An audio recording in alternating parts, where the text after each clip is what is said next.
Boa tarde, galera. Vamos lá dar continuidade aí à nossa disciplina de nefrologia.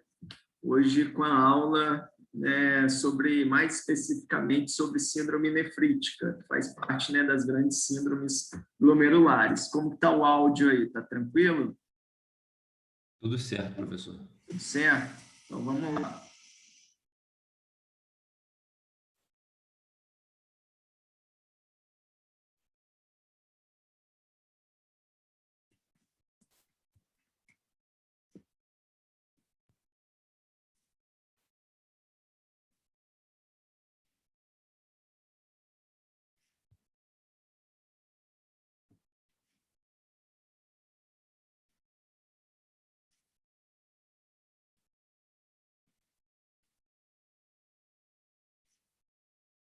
Estou aqui no hospital, então espero aí que a conexão aí fique boa. Estão me escutando bem? Conseguiram ver os slides? Sim. Então, hoje eu vou continuar com vocês a conversar sobre as síndromes glomerulares, tá bom?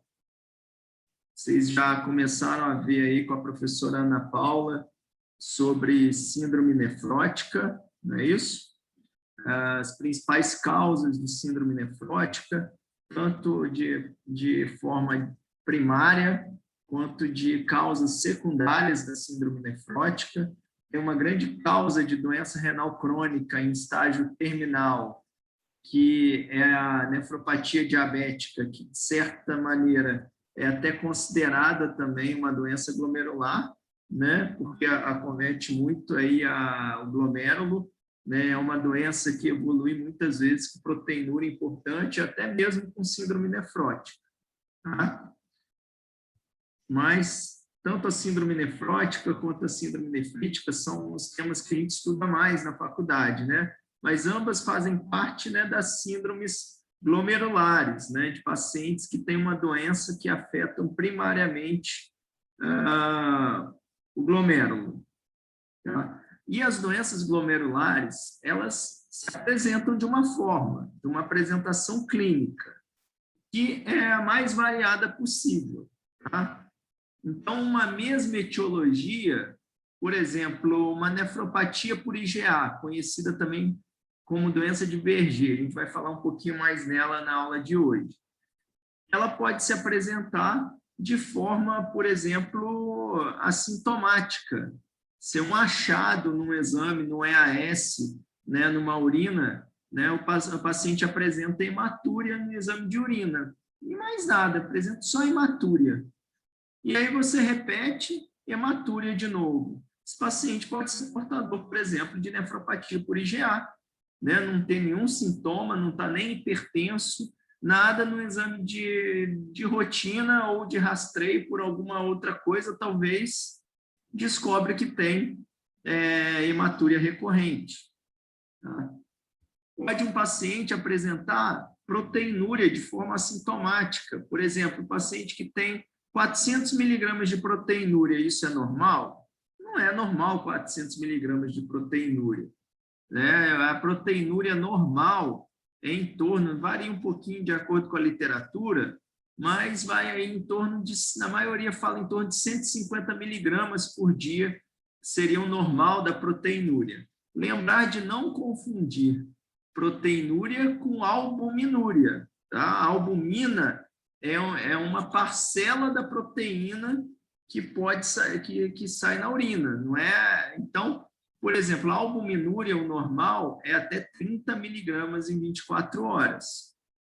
Essa proteinúria urinária engloba albuminúria, engloba proteína tubular, e engloba proteínas de baixo peso molecular, que não está incluso aí proteinúria, é isso tudo. Então, o normal da proteinúria é até 150 miligramas em 24 horas, e a albuminúria até 30 miligramas em 24 horas.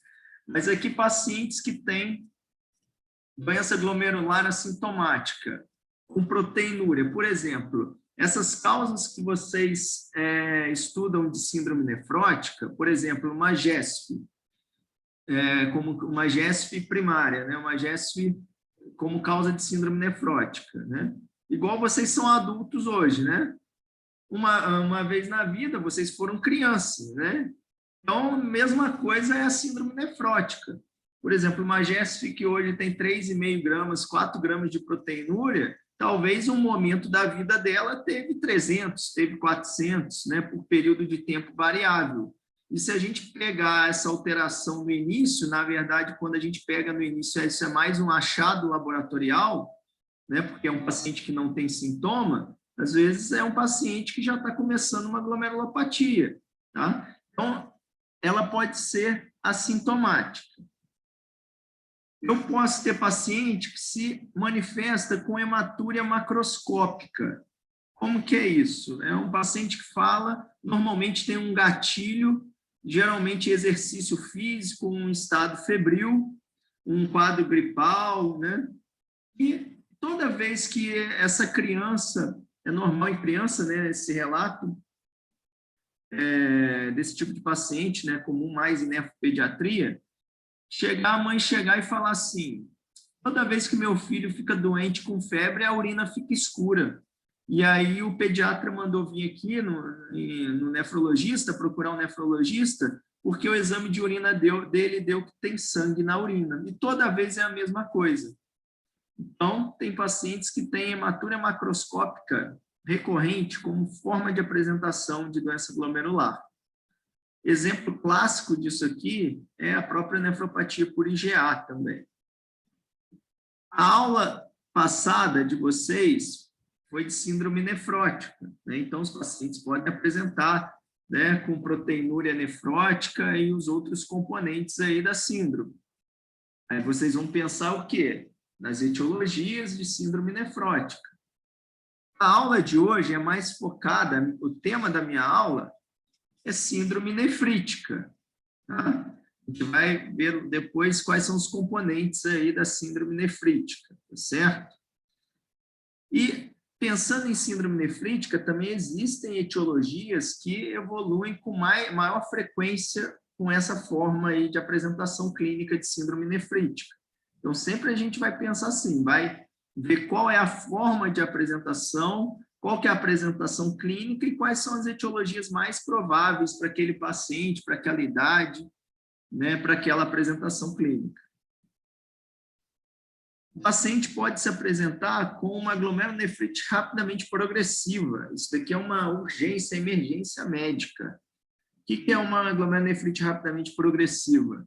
É aquele paciente que tem uma síndrome nefrítica que tem a grande perda de função renal nos próximos dias a semanas. Não existe um conceito assim, então é um tanto quanto subjetivo essa definição de glomerulonefrite rapidamente progressiva. Aí lá na frente eu vou contar para vocês quais são as causas que são mais comuns de evoluir com um quadro rapidamente progressivo. Qualquer causa de síndrome nefrítica pode evoluir de forma mais agressiva com essa apresentação rapidamente progressiva, mas tem algumas etiologias que isso acontece com maior frequência, tá? E tem aí um dos piores contextos, talvez é o pior contexto, ou que dá uma sensação muito ruim, tanto para o paciente, principalmente, quanto para o nefrologista, que é a apresentação chamada glomerulonefrite crônica. O que é a glomerulonefrite crônica? É a via final de todas essas, de qualquer glomerulopatia, né? É ter ficado renal crônico avançado, com já perda já de função renal irreversível, decorrente de uma doença glomerular. Isso pode ocorrer, né, depois de um tempo que o paciente tenha qualquer dessas aqui apresentações evoluindo para isso aqui, quanto também eu posso ter um paciente que não tem história prévia de quase nada, não tem história prévia de ter internado com síndrome nefrótica, síndrome nefrítica, nada disso, e que se apresenta quando vem procurar um médico ou para no pronto-socorro, talvez por um quadro de hipertensão, teve uma tonteira em casa, passou mal, procurou um médico, né? A gente surpreende estar lá um paciente já com uma função renal muito ruim, 3, 4, 5 de creatinina, né? Uma filtração muito baixa.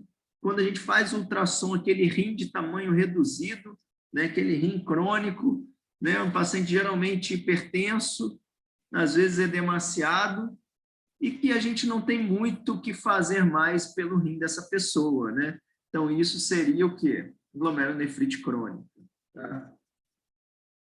Alguma dúvida sobre essas formas de apresentação clínica? Posso prosseguir? Pode sim, professor. Então, vejam bem, em momento algum eu falei ainda de etiologia, tá?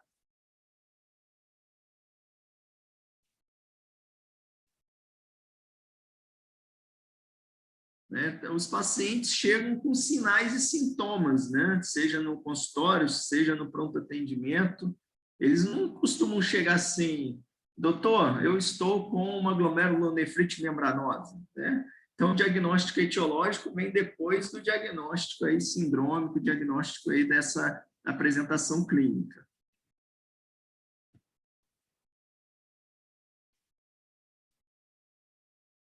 Aqui, de forma até mais didática, né? Características clínicas e laboratoriais que diferenciam um pouco síndrome nefrótica de síndrome nefrítica. A síndrome nefrótica tem um início mais o quê? Insidioso, né? Mais arrastado. Normalmente o paciente vai chegar com uma história assim, na hora que chega para o médico, ele chega assim, 1 mês, 2 meses, já algumas semanas tem notado que apareceu um inchaço nas pernas e que vem aumentando nessas últimas semanas ou nos últimos dias, né? A síndrome nefrítica é uma coisa mais abrupta. Tipo assim, semana passada não tinha nada, essa semana, tal dia, começou a acontecer isso, doutor. Começou a perna inchar, começou a urina diminuir, a urina ficar escura, então é mais marcada, né, a data na síndrome nefrítica. A síndrome nefrótica costuma ter um edema mais pronunciado, até mesmo que é mais arrastado. A síndrome nefrítica normalmente é um edema mais singelo, né? Às vezes o paciente até clinicamente você não vê muito edema.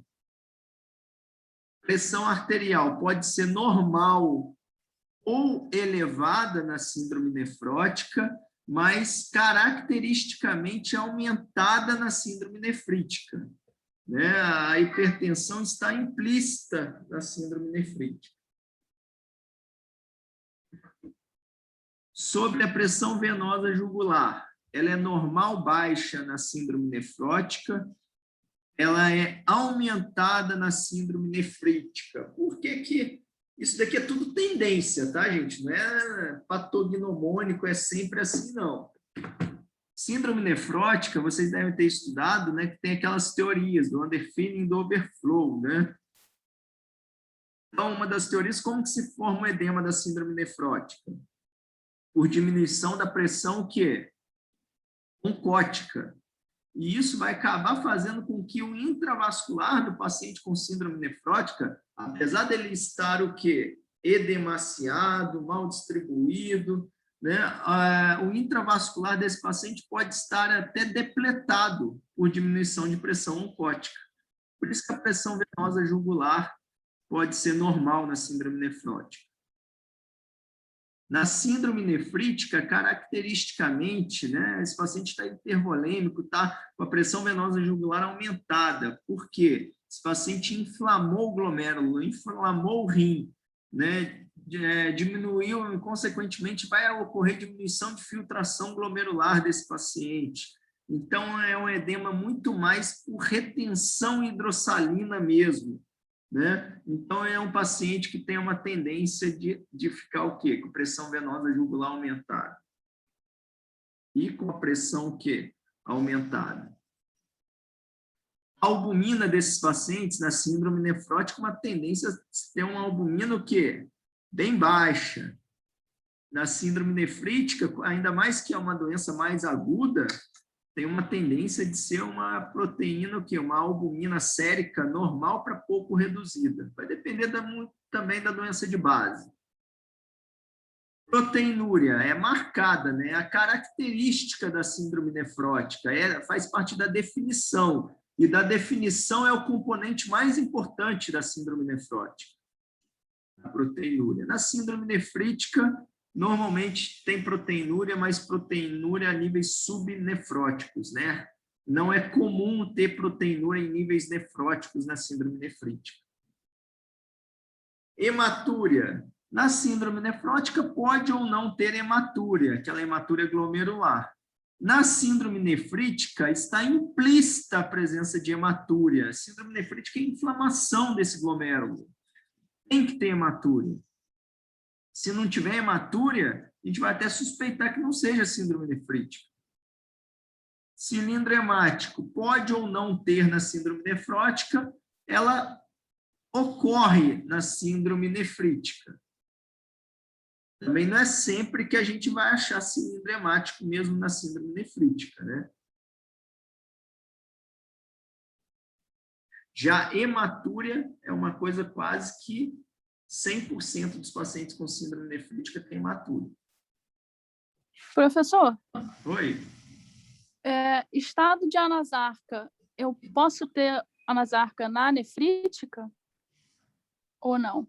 Na nefrítica pode ter, mas é menos comum.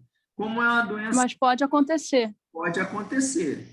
Ocorre também, né? Ocorre edema desse paciente com síndrome nefrítica, mas é um edema muito mais... não é por diminuição da pressão oncótica, é por falta de espolhar sódio e água do corpo. Tá? O glomérulo fica inflamado, tem retenção hidrossalina primária. Então, esse paciente fica hipertenso, né, tem uma tendência de ter edema, mas um edema menos pronunciado que na síndrome nefrótica. É como se fosse assim, na síndrome nefrótica, é um edema bem mais pronunciado, né, porque o quadro é arrastado e o paciente tem uma tendência de não ter complicações agudas com essa retenção de líquido na síndrome nefrótica e de sódio. Porque fica muito, pelo que vocês falam aí, por terceiro espaço, por intestino, não fica tanto no intravascular. E aí esse paciente com síndrome nefrótica vai retendo líquido, vai ficando com edema de membro inferior, derrame pleural, vai com o tempo também ficando congesto também, mas é uma coisa bem mais arrastada. Às vezes o paciente ganhou 10 quilos nesses 2 meses e não tem tanto sintoma agudo. Já a síndrome nefrítica é uma coisa mais abrupta, né?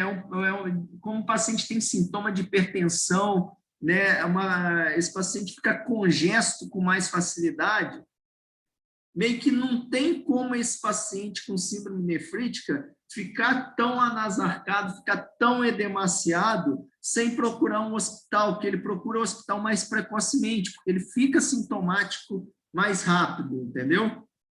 Ah, agora eu entendi. Ele demora mais, ele chega em estado de anasarca, mas ele demora mais, né? E assim, para ele chegar no estado de anasarca secundária a uma síndrome nefrítica, ou ele já morreu, então ele não está mais entre nós, ou a gente já teve medidas para ele não chegar nesse ponto, entendeu? Entendi. Não, entendi. Obrigada.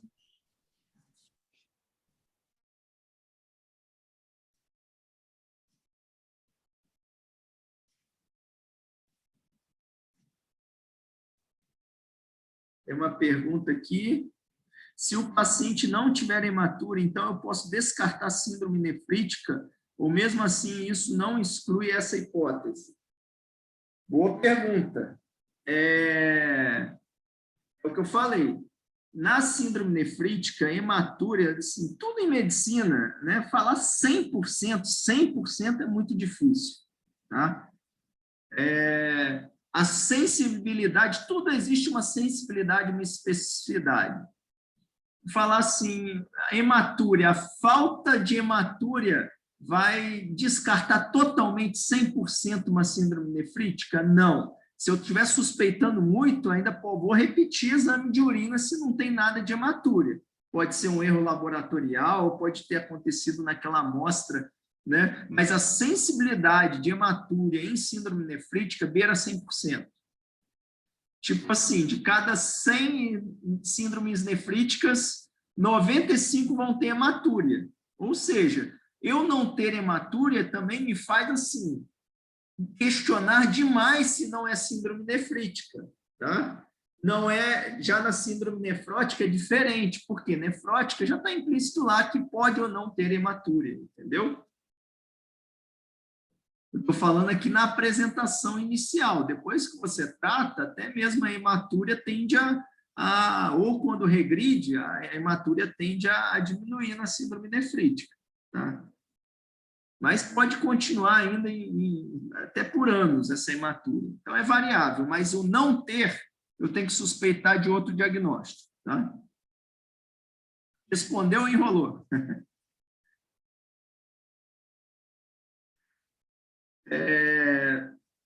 Vamos lá.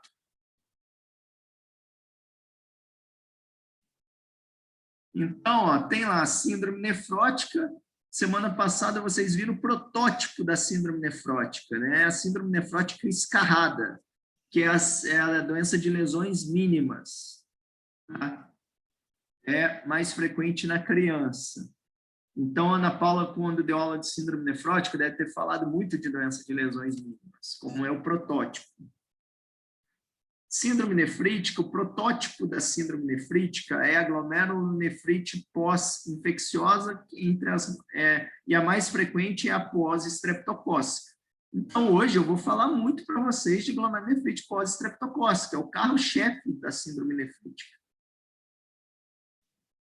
Existem, tirando esses carros-chefes, que costumam ser a cara escarrada da síndrome nefrítica e da síndrome nefrótica, as outras etiologias de doença glomerular são mais variadas, né? Não costumam aparecer como ler o livro, o capítulo de síndrome nefrítica ou síndrome nefrótica. Por exemplo, lúpus pode se apresentar como qualquer síndrome glomerular. Pode se apresentar sintomático, pode se apresentar com síndrome nefrótica, com rapidamente progressiva, com síndrome nefrítica, né? Cada classe da nefrite lúpica, né, costuma apresentar de uma forma. Membranosa, membrana proliferativa e GESF são causas que vocês estudaram lá com a Ana Paula no capítulo de síndrome nefrótica, não é isso? Mas se vocês perceberem, né, a GESF e a membrana proliferativa são causas de síndrome nefrótica, mas tem um pezinho lá na síndrome nefrítica também. Por exemplo, a GESF costuma ter com maior frequência hipertensão, né? A GESF costuma ter com um pouquinho maior frequência de hematúria, que significa inflamação do glomérulo. Então, estão entendendo como elas são? A gente estuda no capítulo de síndrome nefrótica, que é o carro-chefe da apresentação, mas eles também têm um pezinho de nefrítica, né? Porque são doenças glomerulares. A membrana proliferativa, por exemplo, ela pode se apresentar, às vezes, até de forma de síndrome nefrítica mais do que nefrótica. Aqui não está, nefropatia por IgA, que é a doença de Berger, é a glomerulopatia primária mais comum do mundo. Tem populações aí que estimam 1 a 2% da população, né, com nefropatia por IgA. Se vocês têm uma sala de medicina com perto de 100 alunos, de falar que tem uma boa probabilidade de alguém ter nefropatia por IgA. Uma historinha que de vez em quando aparece no consultório é paciente que tem história de infecção urinária de repetição sem sintoma nenhum, né? Vocês acho que já tiveram aula de infecção urinária, né? Infecção urinária, diagnóstico é clínico, né? Tem que ter sintoma para você falar que tem infecção urinária. Então, não é incomum a gente encontrar infecções urinárias sendo diagnosticadas com um exame de urina, com EAS. Mais ainda, é pior ainda quando diagnostica infecção urinária com hematúria, né? Vê hematúria, infecção urinária. Mas sem sintoma nenhum, é muito mais provável que alguém que tenha hematúria recorrente tenha nefropatia por IgA do que ter infecção urinária sem sintoma, tá?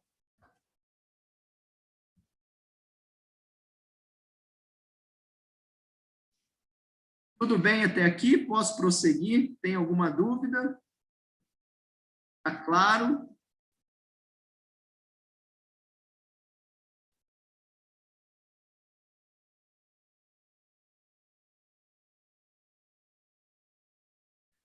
Uma outra coisa, eu pego muito, gosto, quando eu falo com vocês, eu gosto muito de pensar também, apesar de já fazer um tempinho, da época que eu estava no estágio de vocês, quais eram minhas dores, né? O que eu não entendia bem, né? Uma das coisas que eu não entendia bem é esse negócio do primária e secundária, nefrótica, nefrítica, principalmente nefrótica, lesão mínima, mas lesão mínima não é primária, né? Vocês sabem quando a gente fala primária e secundária, o que a gente quer dizer ou ainda tem confusão em relação a que é primária e secundária?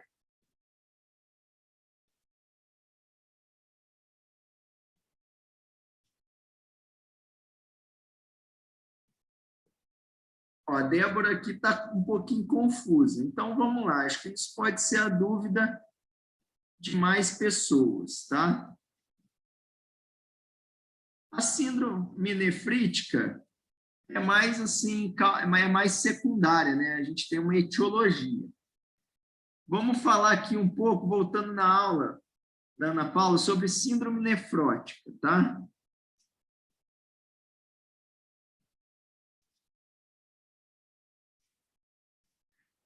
Síndrome nefrótica, a gente sabe quais são, que tem aquelas principais formas histológicas de apresentação, não tem? Lesão mínima, GESF, membranosa e membrano proliferativa. Tudo bem? Até aqui tudo bem? Sim ou não? Sim. Então, quando a gente fala que é uma glomerulopatia primária, por exemplo, como que é o paciente chegando? O paciente chega inchado, certo? Chegou inchado, não sei o quê, você fez o diagnóstico de síndrome nefrótica, tem muita proteinúria, tem 5 gramas de proteinúria, beleza? Aí, o que a gente vai fazer? O nefrologista vai pegar, se não for criança, se for adulto, síndrome nefrótica quase sempre é igual a biópsia renal, que vai te dar o diagnóstico histopatológico, certo? Aí veio GESF, ou vem membranosa ou membrano proliferativo. Você fez o diagnóstico histopatológico dessa síndrome nefrótica. E aí, isso aqui pode ser primário ou secundário. Todas elas, lesão mínima, GESF, membranosa, membrano proliferativa, ela é dita primária quando não tem uma causa que leve a essa glomerulopatia. Por exemplo, doença de lesão, que a doença veio porque veio, o paciente teve, ponto, né? Não teve uma causa específica. Por exemplo, o paciente veio padrão de lesão mínima na biópsia renal, e esse paciente não tenha nenhuma causa que leve a esse paciente ter lesão mínima. Por exemplo, linfoma é uma patologia ligada à doença de lesões mínimas, correto? Então, se é um paciente que me apresenta com doença de lesões mínimas e abre um linfoma, eu vou falar que isso é primário ou secundário? Fala aí para mim.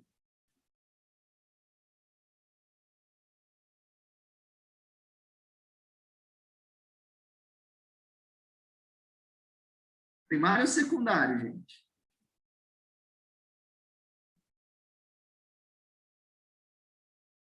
Secundário, né? Secundário ao linfoma.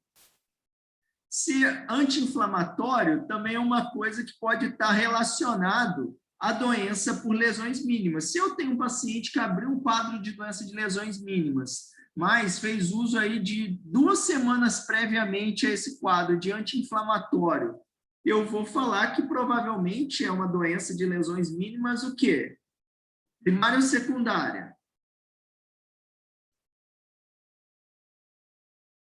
Secundária, exatamente, ao uso de anti-inflamatório. Já se eu acho um paciente que inchou, fez síndrome nefrótica, eu biopsiei lesão mínima. mas eu não acho nada. Esse paciente não tem linfoma, não usou anti-inflamatório, veio porque veio. Aí eu vou falar que provavelmente essa é uma doença de lesões mínimas, o quê? Primária. Exatamente. Ficou claro agora? Alguém ainda tem dúvida quando a gente fala primário e secundário em relação à síndrome nefrótica? Então, vejam bem, qualquer uma dessas daqui pode ser primária ou secundária. Por exemplo, nefropatia membranosa. Eu não achei nada, é primário. Ah, não, esse paciente abriu um quadro de câncer de cólon. Câncer de cólon é associado à nefropatia membranosa. Aí esse paciente tem o quê? Uma nefropatia membranosa primária ou secundária?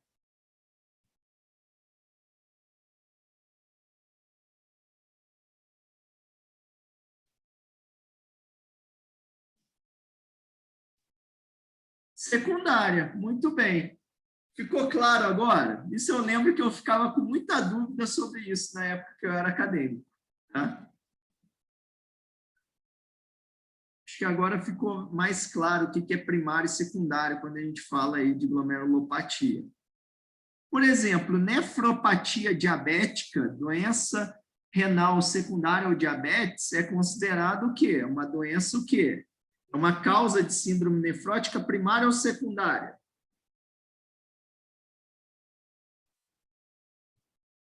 Secundária, isso aí. Secundária quem? Ao diabetes.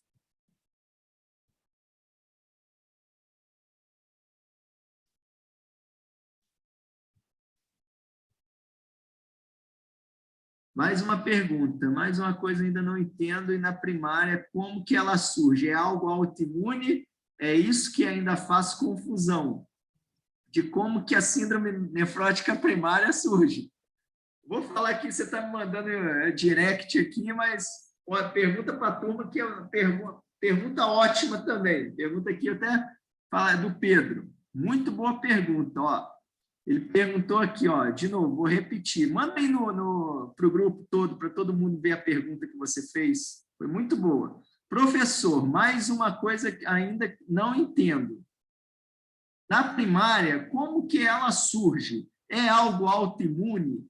É isso que ainda faz confusão, de como que a síndrome nefrótica primária surge. Você está corretíssimo, né? Não surge do nada, do além, né? Mas essa é uma forma mais fácil de explicar, e até mesmo porque muitas vezes a gente desconhece, né? Não é muito bem esclarecido. Algumas doenças primárias têm esclarecimento, né? Porque acontece alguma coisa.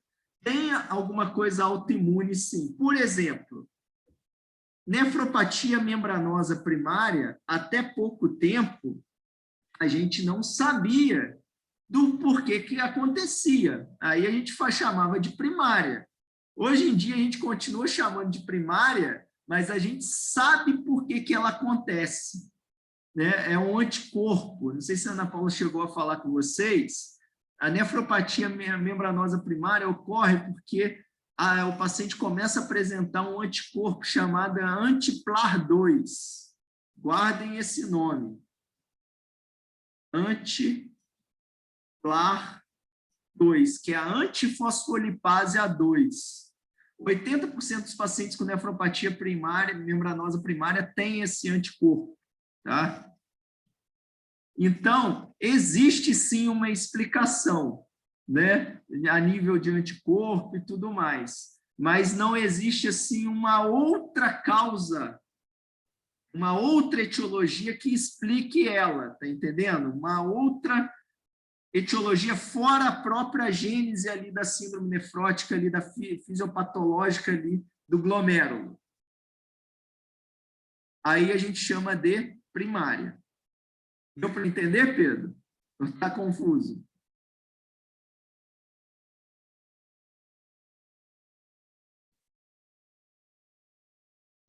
Já dizem, né? Sempre eu escutei isso, né? Meus professores sempre falavam, né? O que a gente chama de primário E idiopático é que a gente não conhece, né? A gente não chegou lá ainda, né? Mas com certeza de alguma explicação tem.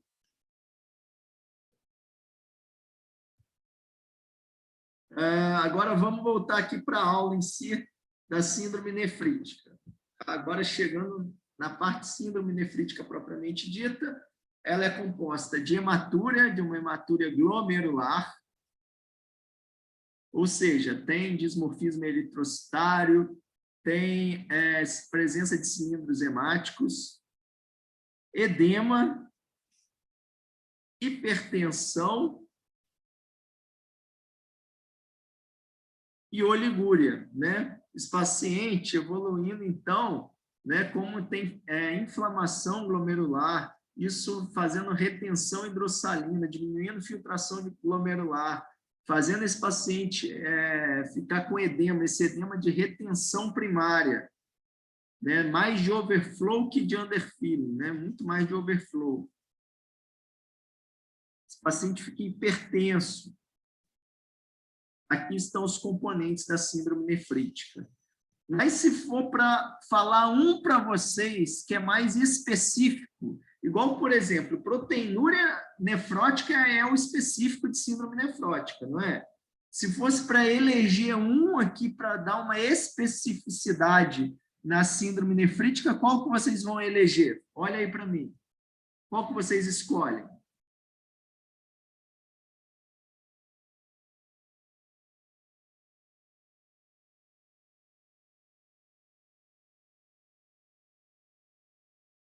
A hematúria, com certeza, né? Débora aqui respondeu, a hematúria. A edema, hipertensão, oligúria, isso pode acontecer até em insuficiência cardíaca, né?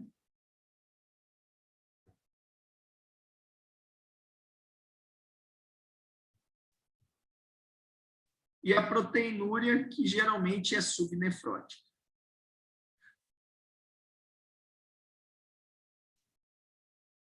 Uma vez feito o diagnóstico de síndrome nefrítica, a gente tem que pensar nas principais causas. Então, carro-chefe sempre vai ser diagnóstico diferencial de uma síndrome nefrítica, uma glomerulonefrite pós-infecciosa. Uma outra causa, nefropatia por IgA, doença de Berger. É a apresentação clínica mais comum da nefropatia por IgA? A apresentação clínica de síndrome nefrítica? Não é.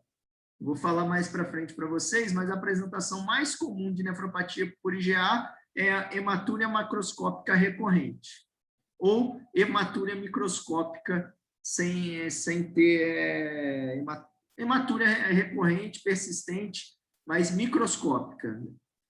É a apresentação mais comum de Berger. Mas 5 a 10% dos casos podem evoluir de forma mais grave com síndrome nefrítica.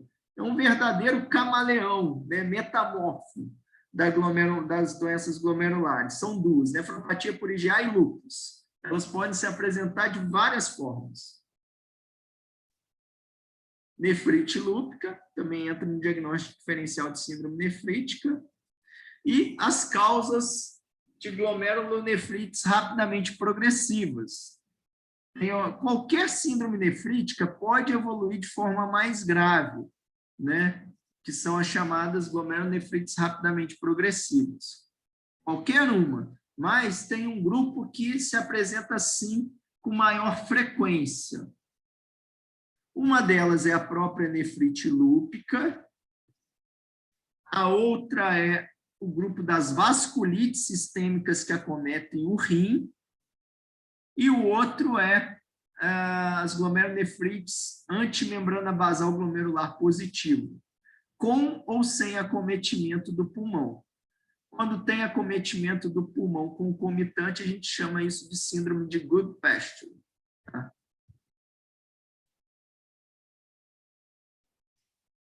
Frente a um paciente que a gente pensa em síndrome nefrítica, fazer o EAS. O EAS lá naquele tracinho da hemoglobina vai dar positiva. Tem sangue na urina. E a gente vai fazer a microscopia, vai ver hematúria dismórfica, né, glomerular, várias formas diferentes as hemácias. Normalmente 4 formas de hemácias diferentes ou mais.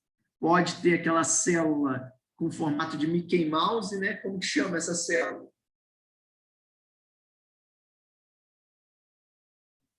É uma hemácia assim, ó, com 2 orelhinhas. Como é que chama?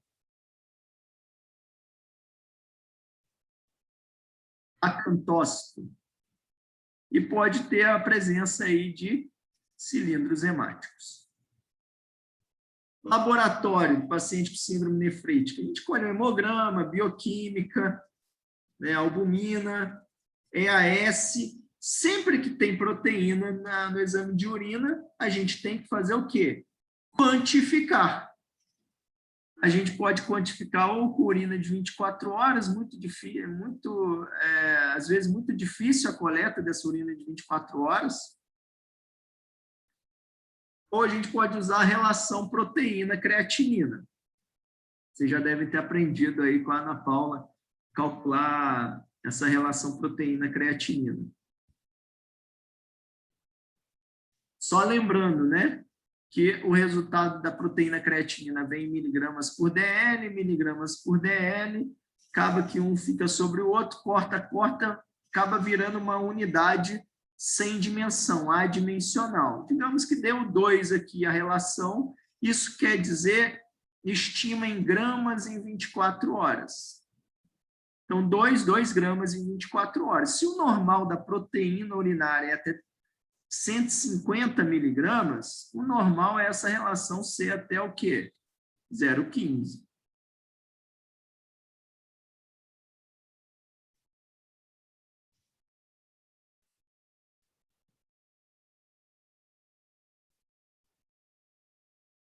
A galera do whey protein aí, ó. ASO, o que é? Antistreptolizina O. Isso é para a gente ver se o paciente teve contato com o streptococcus. A gente vai ver, eu vou explicar melhor na parte de pós-streptocócica. Complemento, a gente sempre pede para os pacientes, tá? C3, C4, CH50. É importantíssimo pedir dosagem de complemento sério. Tá? Apesar de não ser muito específico de uma etiologia em si, né, o complemento tem uma acurácia muito grande em relação ao perfil do complemento, né? Por exemplo, se eu tenho uma síndrome nefrítica com complemento normal, tem as etiologias de síndrome nefrítica com complemento normal. Se eu estou pensando numa pós-infecciosa, ela tem que dar o padrão da pós-infecciosa do complemento. Se não der esse padrão da pós-infecciosa, eu tenho que suspeitar que não seja, mesmo tendo clínica total de pós-infecciosa. Para vocês terem a noção como é importante dosagem de complemento em glomerulopatia. Tá? Depois a gente faz uma brincadeirinha. Causas de síndrome nefrótica, de síndrome nefrítica e padrões de complemento. Cai muito em prova e muito na vida também.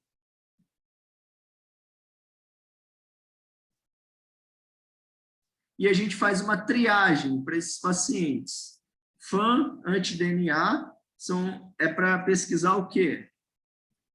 Pensando em quê?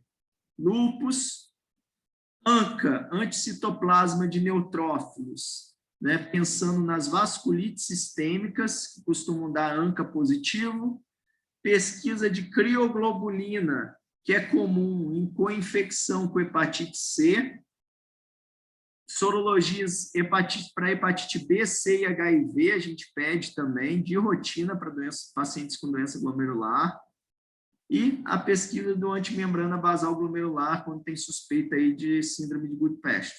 Tá?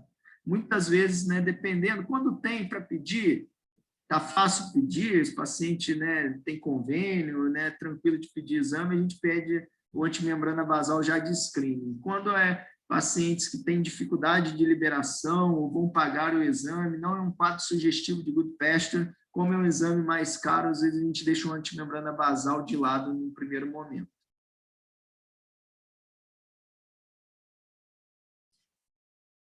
Alguma dúvida até aqui? Posso ir.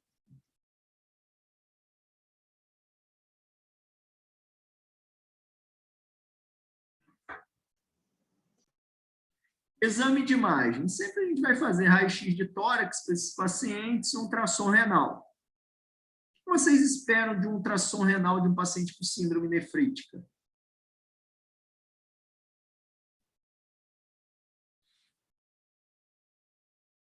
Como que vai vir o ultrassom renal?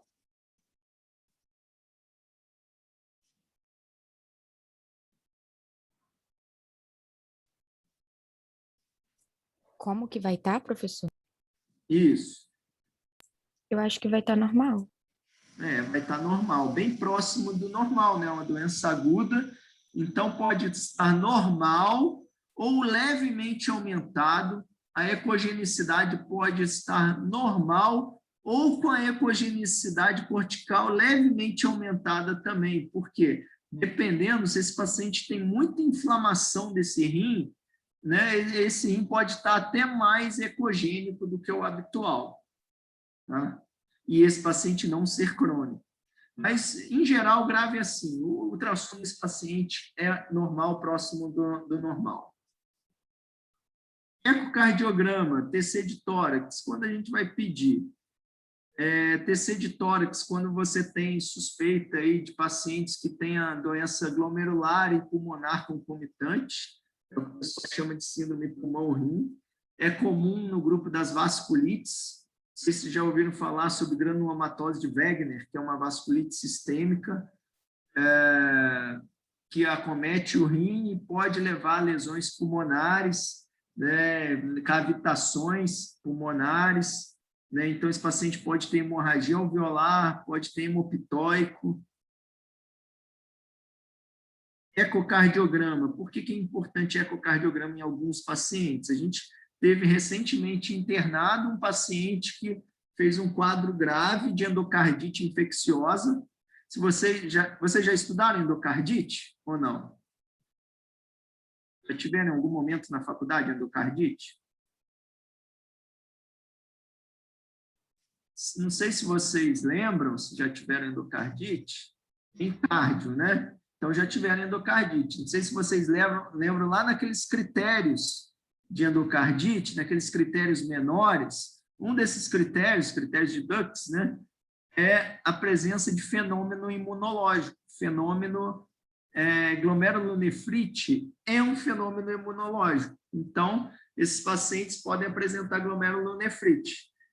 Por exemplo, esse paciente que a gente fez diagnóstico de endocardite agora recentemente, teve até que fazer troca valvar aórtica por insuficiência aórtica grave. Graças a Deus saiu bem, né? Ele teve que fazer diálise, saiu sem diálise.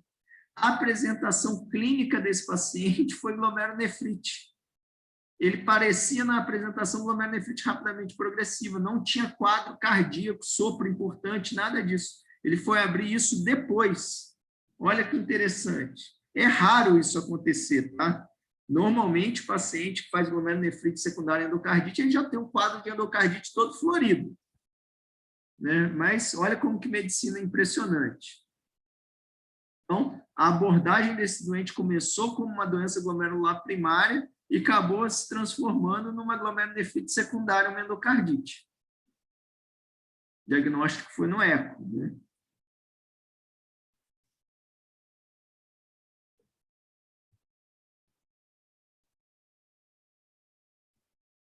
Complicações.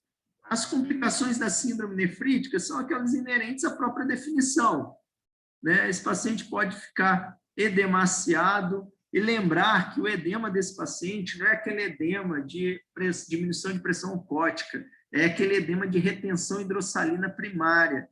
Então, é aquele edema que gera hipertensão, né? Então, é um paciente que pode fazer, imagina um paciente que era normal numa semana ter uma pressão de 120 por 60, e na outra semana está com 180 por 100.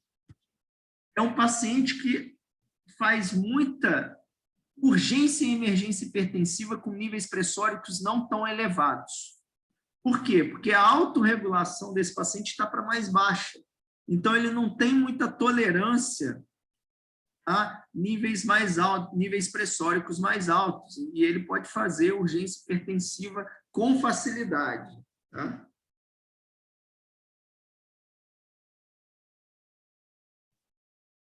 E da própria insuficiência renal. Tem pacientes que melhoram, a gente faz manejo clínico, aí, controla a pressão, está hipervolêmico, tenta dar furosemida, dar diurético para controlar a hipervolemia, melhora e sai sem diálise.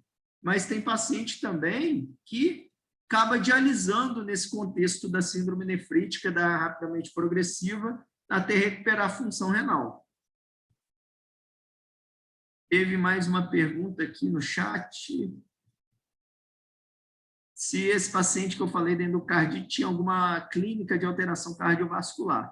No início é o que eu falei, teve pouca clínica cardiovascular, tinha um sopro, talvez 2 cruzes, 1, 2 cruzes, mas o que chamava a atenção era disfunção renal e quadro glomerular. Até mesmo a gente não chamou tanta atenção para o coração inicialmente, né, na primeira semana, na hora que ele chegou. Né, ele já chegou já dialisando praticamente, com grande disfunção renal e parecendo ser uma síndrome nefrítica ou até mesmo rapidamente progressiva. E aí, com o tempo, a gente viu que, dialisando, esse paciente não melhorava, continuava com gesto, o sopro foi aumentando, né, ele dialisou mal alguns dias, a gente suspeita que ele tenha feito até uma pericardite urêmica, melhorou com a diálise, mas o sopro persistiu um sopro intenso, né? No primeiro eco não deu nada, no primeiro eco, né? No segundo eco que foi ver a vegetação. Talvez se tivesse feito precocemente transesofágico, teria visto, né? Porque aqui a gente tem dificuldade de eco transesofágico.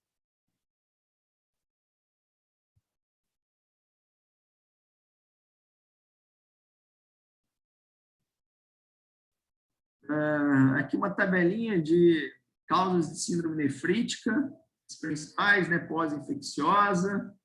Existem outras pós-infecciosas, não é só pós-estreptocócica de amidalite, de piodermite que dá síndrome nefrítica. Por exemplo, olha lá, está aqui, ó, endocardite, né? Acabei de contar a historinha para vocês, abscesso pode levar a síndrome nefrítica pós-infecciosa. Nefropatia por IgA, outra causa importante. Lúpus, outra causa importante.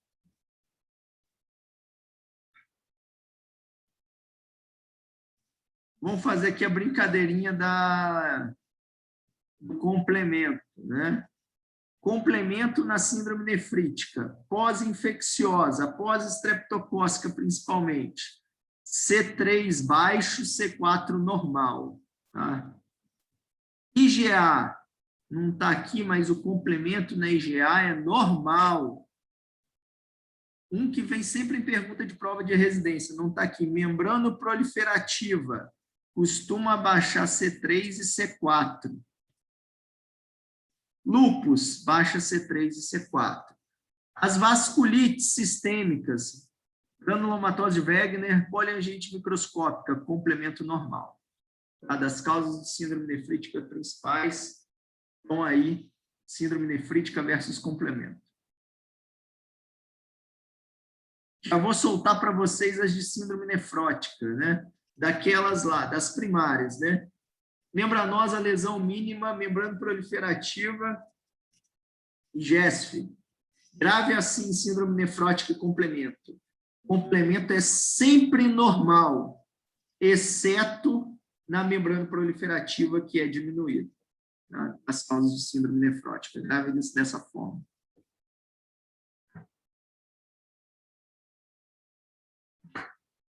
Patrick, 8 anos, apresentou há cerca de 3 semanas quadro de infecção cutânea, um impetigo, tendo procurado a unidade básica de saúde, sendo prescrita amoxicilina. E Patrick chega hoje no pronto atendimento com hematúria, edema e hipertensão arterial. Qual é o diagnóstico sindrômico, gente?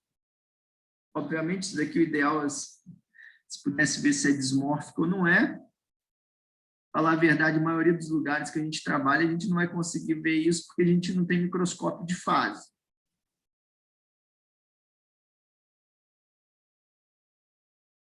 O que é isso? Qual que é o diagnóstico sindrômico? Síndrome nefrítica. Síndrome nefrítica. E qual é a principal hipótese etiológica dessa síndrome nefrítica? Pós-infecção por estrépito. Pós-infecciosa, exatamente.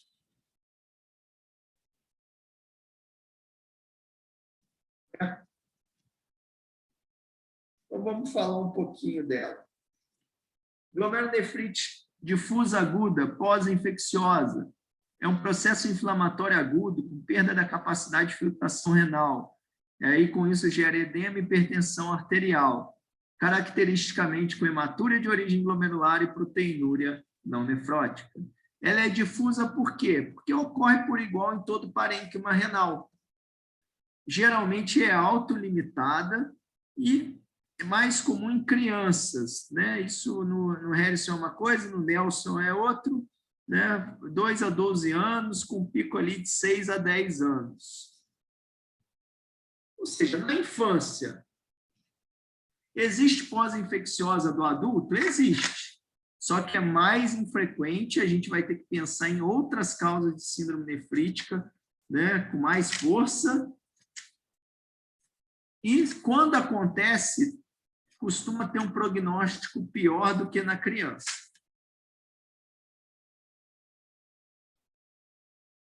Etiopatogenia, ela ocorre por deposição de imunocomplexos originados a partir da reação cruzada de proteínas do Streptopiógenes, que é o streptococo do grupo A de Lansfield.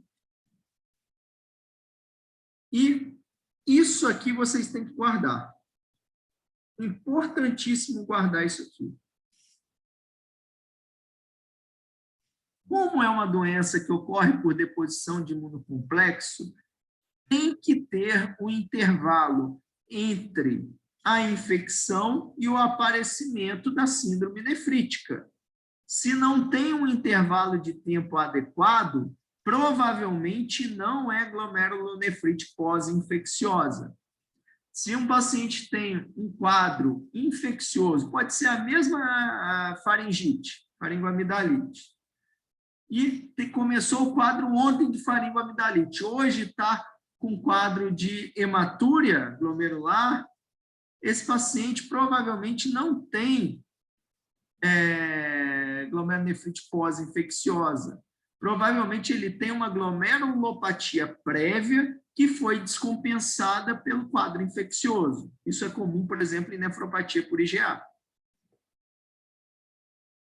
Então, grave. Tem que ter um tempo entre a infecção e a clínica. Quando é piodermite, lesão de pele, esse tempo de intervalo costuma ser um pouquinho maior, de 2 a 4 semanas. Quando é faringoamidalite, um tempo de intervalo aí de 1 a 3 semanas.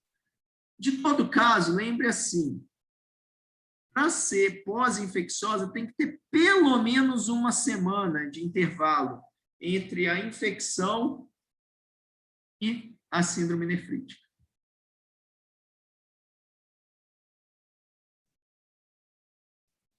Sendo tão importante que, se esse tempo não é respeitado, isso pode ser até mesmo indicação da gente fazer biópsia renal nesse indivíduo, para elucidar a causa com certeza.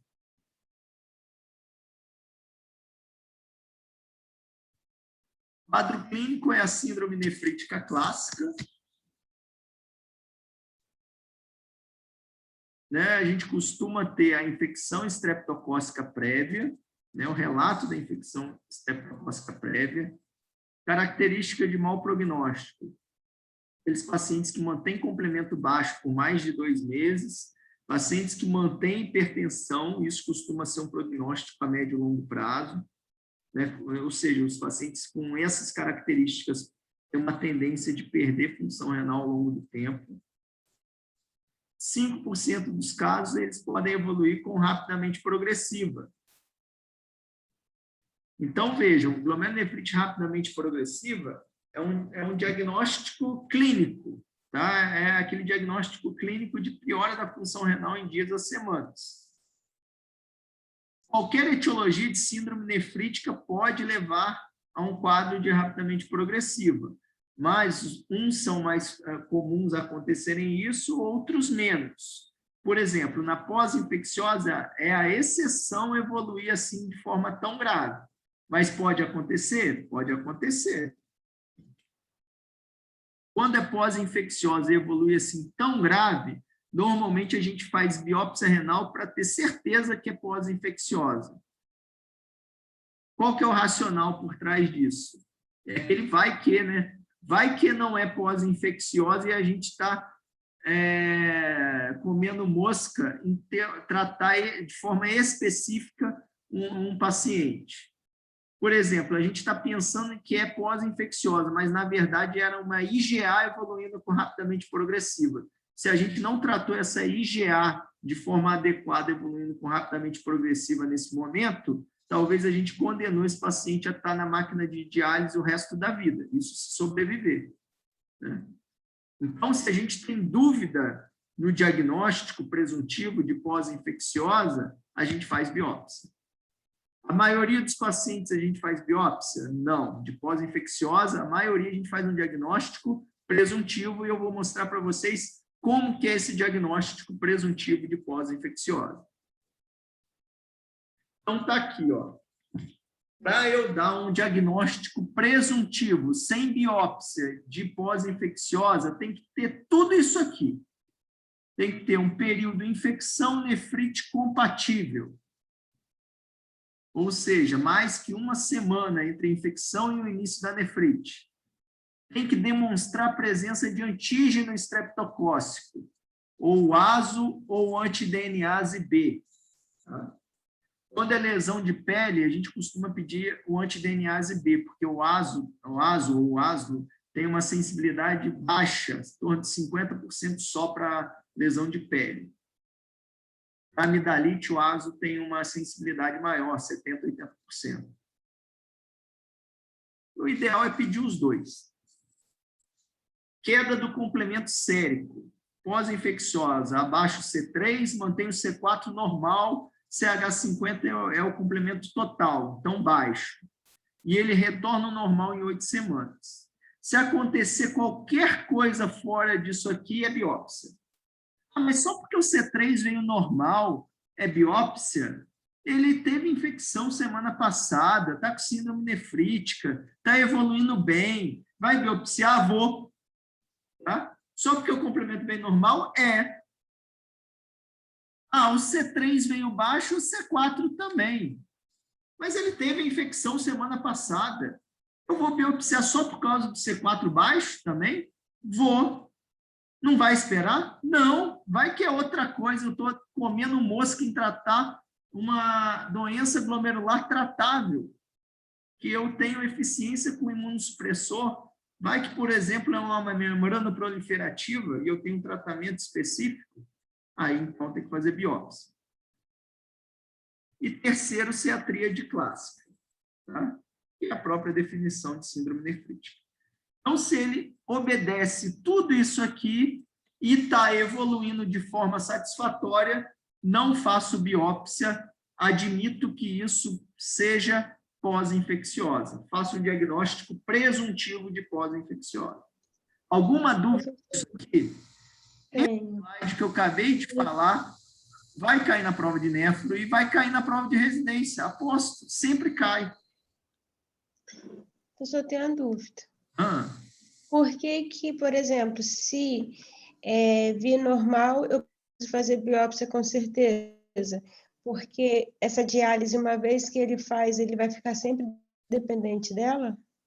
Não, não é porque a diálise vai ficar dependente, é por causa da etiologia.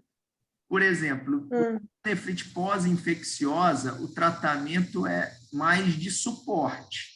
Por exemplo, piorou função renal, vou fazer, de forma importante, vou fazer diálise, está hipertenso, vou dar antihipertensivo. Enfim, é um tratamento de suporte e tem uma tendência desse paciente recuperar o rim sozinho. Já, se é um paciente que está evoluindo com uma síndrome nefrítica e, na verdade, a causa não era pós-infecciosa, na verdade, a etiologia é nefropatia por IgA. Nefropatia por IgA, existe tratamento com imunossupressor. Então, se eu não faço corticoide nesse paciente que está evoluindo com nefropatia por IgA e síndrome nefrítica, esse paciente provavelmente vai perder o rim dele. Está entendendo? Membrana proliferativa, de mesma forma. Se for uma vasculite, mesma coisa. Se eu não tratar a vasculite, esse paciente vai perder o rim ou a vida, porque eu não tratei. Então, o único que é tratamento mais de suporte é pós-infecciosa. Entendeu ou não a importância de saber indicar? Entendi. Entendi. E o diagnóstico de certeza absoluta, que eu aposto a xerox do meu diploma, que é isso mesmo, é só na biópsia.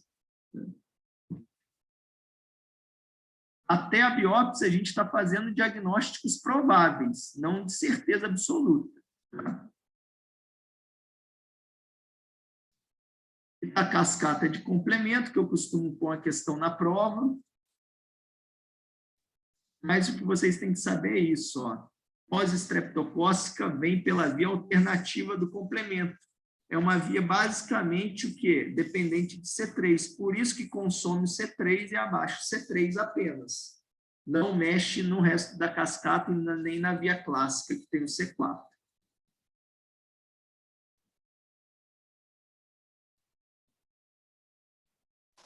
Professor, rapidinho, voltando lá, mesmo com C3 normal, eu vou biopsiar, é isso?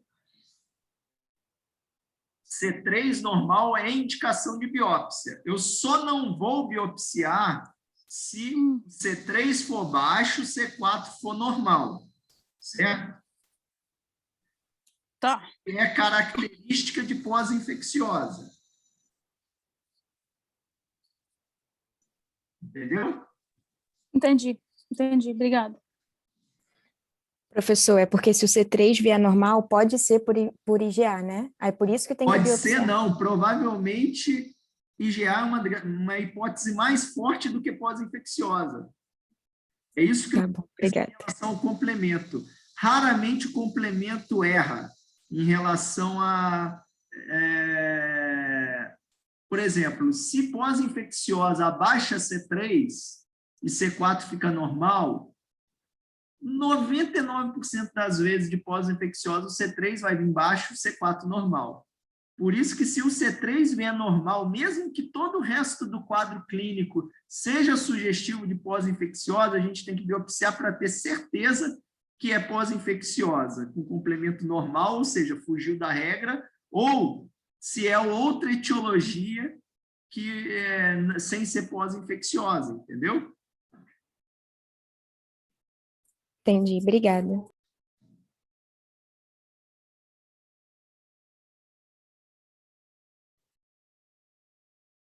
No caso da gente biopsiar o paciente, esse paciente, na verdade, era pós-infecciosa mesmo, o padrão da biópsia renal vai ser esse, vai ser uma glomerulonefrite proliferativa difusa, aqui. Por que difusa? Porque acomete a maioria dos glomérulos, né?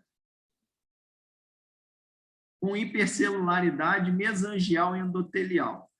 Né? O normal é ter um monte de fenestra aqui. Vocês devem ter visto com a Ana Paula uma histologia de um rim normal, né? Vendo capilar, bonitinho, glomerular.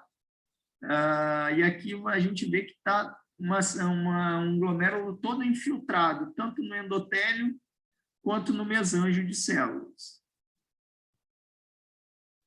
E na imunofluorescência vai ter a presença de depósitos granulares de IgG e de C3. Padrão granular na imunofluorescência. Se for feito microscopia eletrônica, a gente não costuma fazer de rotina, só em alguns casos. O ideal é que a gente tivesse para fazer de rotina, né? Mas o custo é muito elevado de microscopia eletrônica. Então, a gente elege alguns casos em que é realmente fundamental.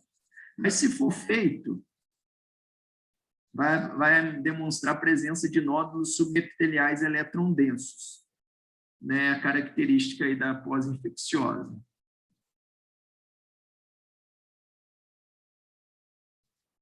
Isso costuma cair na prova de residência, às vezes, com essas alterações aí. Então, vamos lá. Biópsia renal, em todos os casos de suspeita de NPE, o que vocês acham?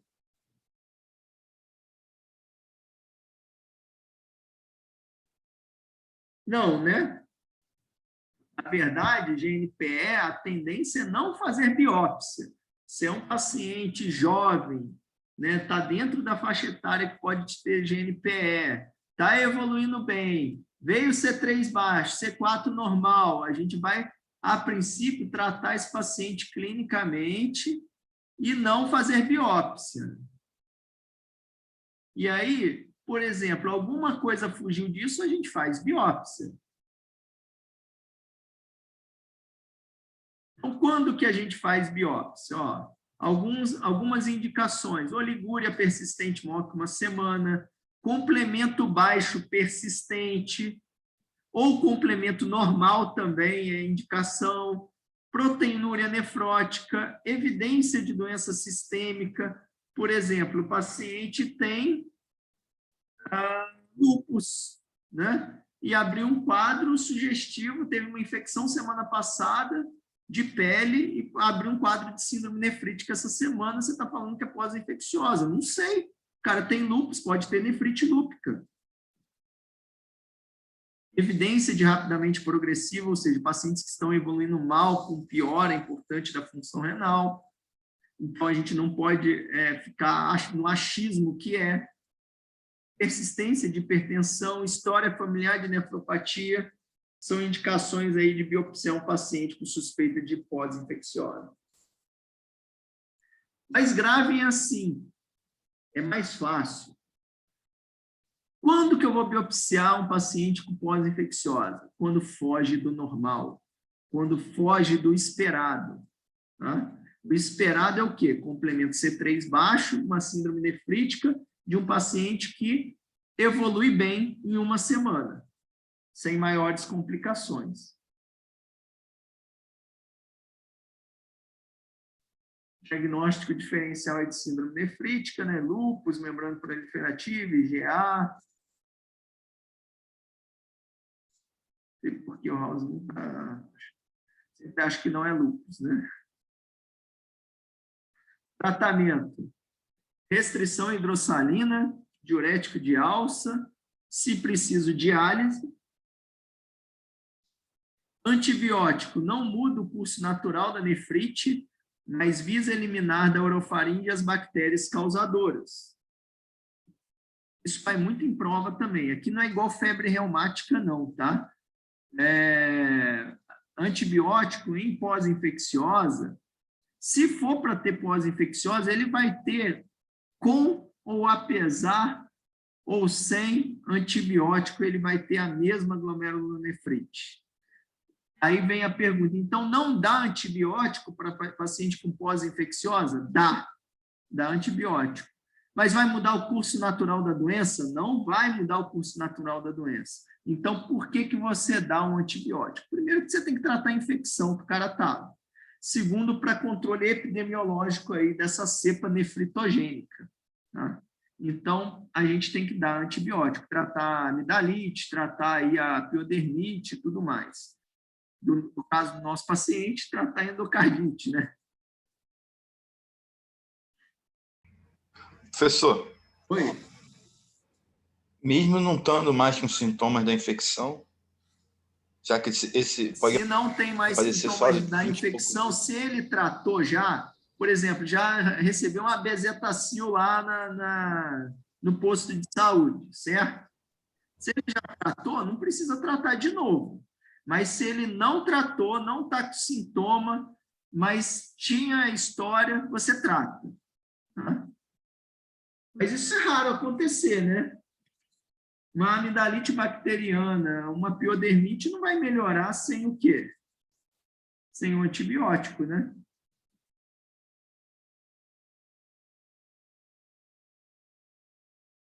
Normalmente, o contexto é você já pegar esse paciente, né, tendo tomado antibiótico, foi numa emergência, foi no PSF, tudo mais. Vamos ver aqui se vocês entenderam. Paciente de 7 anos chegou pronto atendimento do hospital universitário com quadro de dor de garganta 3 dias. Mãe relata que já fez consulta com o pediatra 2 dias, sendo medicada com bezetacil. Refere persistência dos sintomas e essa manhã apresentou urina de cor avermelhada. Tem um ASO de 600, no EAS hemoglobina, hemácias incontáveis e cilindros hemáticos. O provável diagnóstico é A, B, C ou D?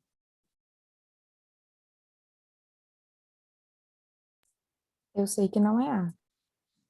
Eu sei que não é A. Por que não é A? Acho que é D, pro IgA. Porque ele teve o quadro de dor de garganta 3 dias só, e precisa de pelo menos uma semana.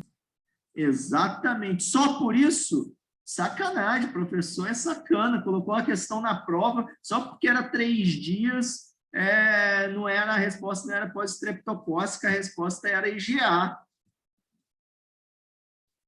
Só por causa desses 3 dias e não 7? Sim. Por que a gente coloca isso na prova assim? Para vocês tirarem nota baixa? Não. Porque na vida real é assim. E se a gente deixar passar uma doença de Berger, às vezes com 3 dias, esse diagnóstico, às vezes o paciente nunca vai saber que tem Berger ou até mesmo vai começar a ter sintoma e não vai tratar no momento oportuno. Tá? Então, só por causa disso, a resposta é doença de Berger. Tá?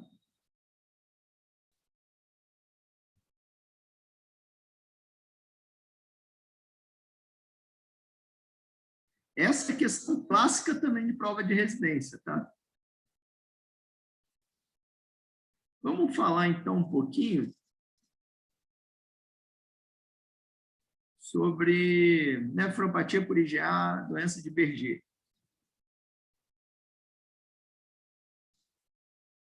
Nefropatia por deposição de cadeia anômala de IgA no mesângio. Na maioria das vezes, ela é idiopática, então dita o quê?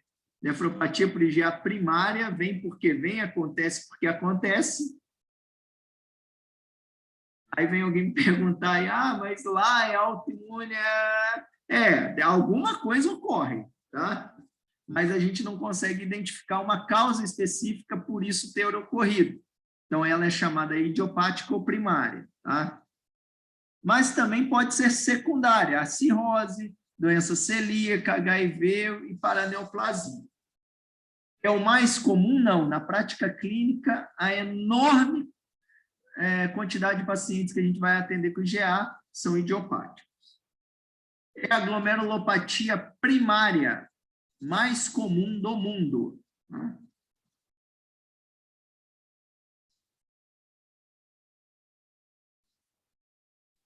Ela é a causa mais comum de hematúria glomerular isolada.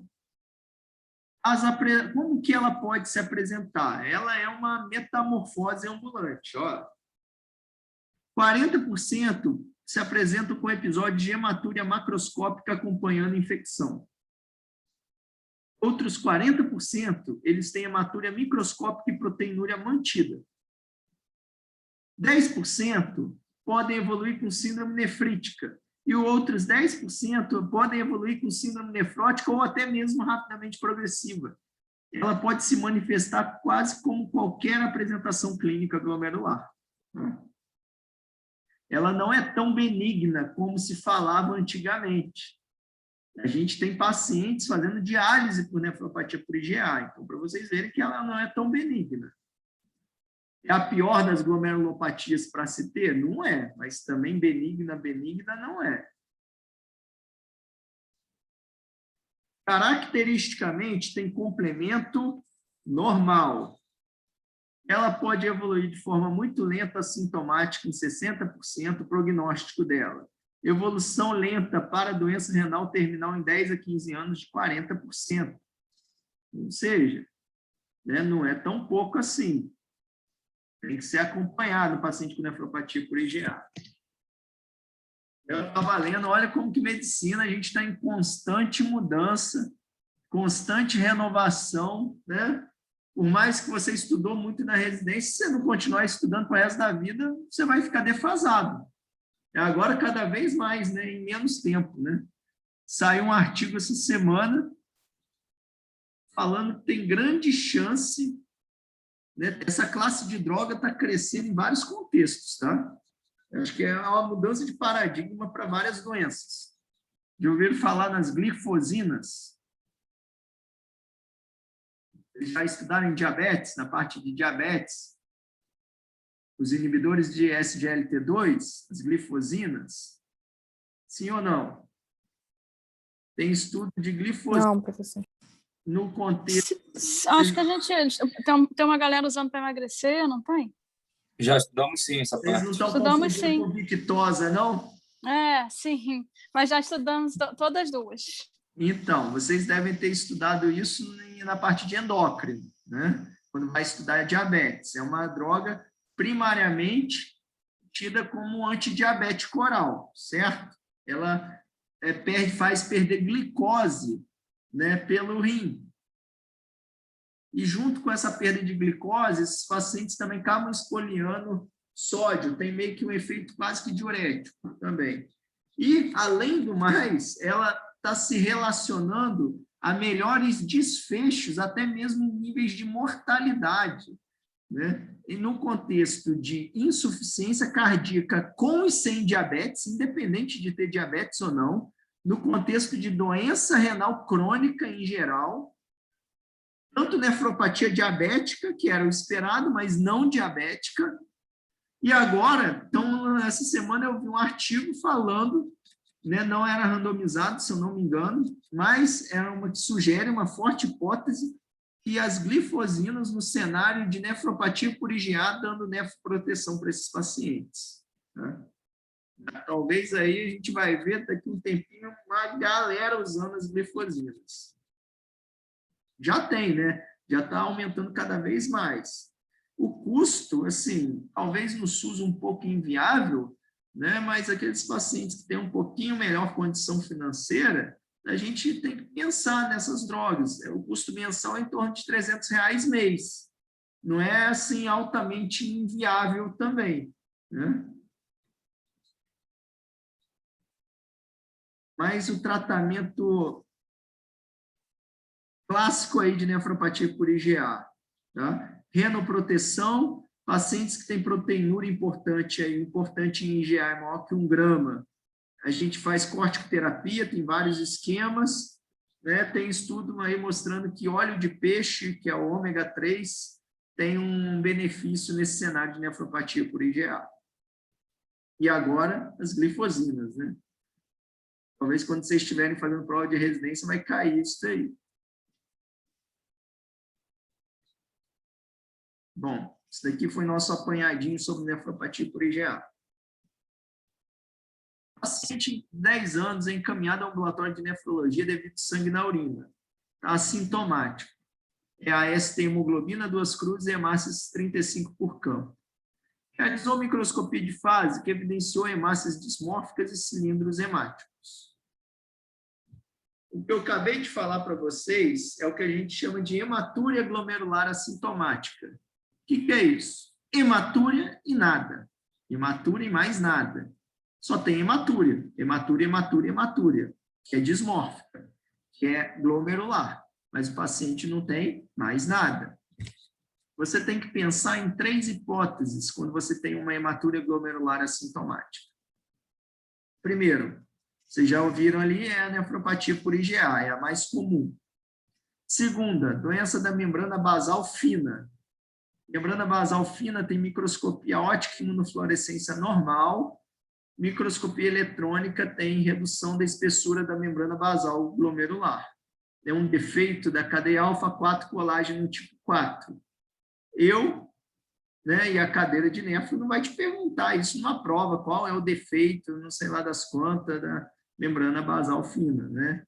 Eu coloquei aqui que eu já vi prova que citava isso daí e precisava saber, tá? Não sei, acho que não mede nada, mas tá aí. Se cair na prova de vocês, vocês vão ter um déjà vu aí.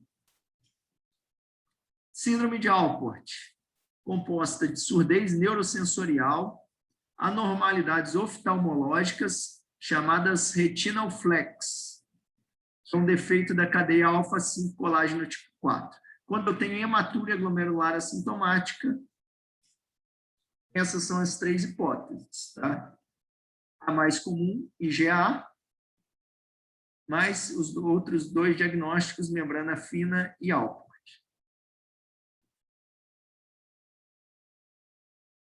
Bom, esse foi o grosso aí da aula de síndrome nefrítica. Podem agora... Podem agora aí começar a colocar presença, né? Mas ainda vai ter um pedacinho, um adendozinho daqui uns 4 minutinhos, tá? Falar um pouquinho mais para vocês sobre nefrite lúpica, que cai muito em prol de residência, tem bastante também na nossa prática clínica, e de rapidamente progressivo.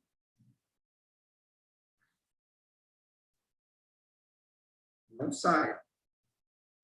Mitsu, depois dessa segunda parte que você vai falar, vai ter outra aula de nefro ainda hoje? Não, essa é a aula completa de síndrome nefrítica, que é uma aula pesada, né? Essa aula aqui vale 2 tempos, tá? Vale 4 tempos, na verdade.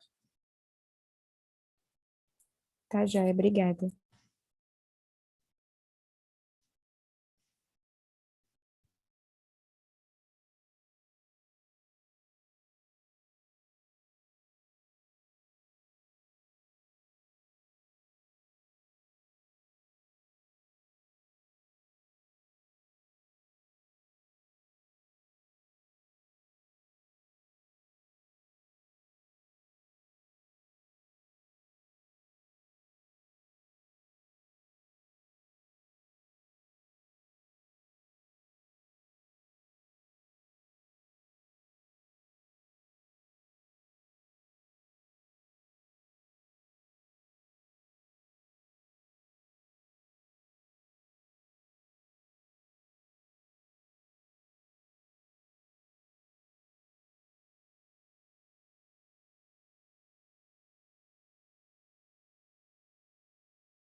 Bom, gente, então vou fazer um adendo aqui para vocês sobre 2 temas que são muito importantes, né? Provavelmente a gente ainda vai explorar eles em discussões de caso clínico com vocês, mas que são a glomerulonefrite rapidamente progressiva. Glomerulonefrite rapidamente progressiva, como eu falei para vocês, é um diagnóstico clínico, né? Um tanto quanto subjetivo, porque ele não põe ali, não coloca características assim, o que é rapidamente progressivo? Quando a creatinina aumentou em tanto ou duplicou, ele fala assim, é uma síndrome nefrítica, né, que tem piora da função renal em dias a semanas. Algumas literaturas trazem mais que perda de 50% da filtração glomerular, mas, enfim, não tem uma definição muito bem estabelecida.